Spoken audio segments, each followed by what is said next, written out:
ঘূর্ণিঝড় রেমালের প্রভাবে মংলায় যাত্রীবাহী ট্রলার পারাপার বন্ধ। দৈনিক জবাবদিহির মংলা প্রতিনিধি আর রায়হান ইমরানের পাঠানো তথ্যচিত্রে দেখুন ডেস্ক রিপোর্ট। ঘূর্ণিঝড় রেমালের প্রভাবে মংলায় যাত্রীবাহী ট্রলার পারাপার বন্ধ রয়েছে। একই সাথে মংলা ও পায়রা সমুদ্র বন্দরে 10 নম্বর মহাবিপদ সংকেত দেখিয়ে যেতে বলা হয়েছে। এদিকে সকাল থেকে মংলার আকাশ ছিল মেঘাচ্ছন্ন। সন্ধ্যার পর থেকে শুরু হয় বৃষ্টি। ধীরে ধীরে বৃষ্টি বাড়তে থাকে। ঠান্ডা বাতাসের সাথে বৃষ্টি মাথায় নিয়ে কর্মস্থল থেকে বাসায় ফিরছেন মংলার পোশাক শ্রমিকরা। সন্ধ্যা ঘনিয়ে আসার সাথে সাথে মানুষ সাইক্লোন সেন্টারে এসে জড়ো হচ্ছে।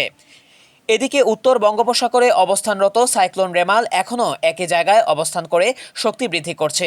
এটি আরও কিছুক্ষণ পরে হয়তোবা ক্যাটাগরি 1 সাইক্লোন রূপে উপকূলভাগ অতিক্রম করতে পারে। রাত 10টার পরেই এটির মূল অংশ অতিক্রম করা শুরু করতে পারে।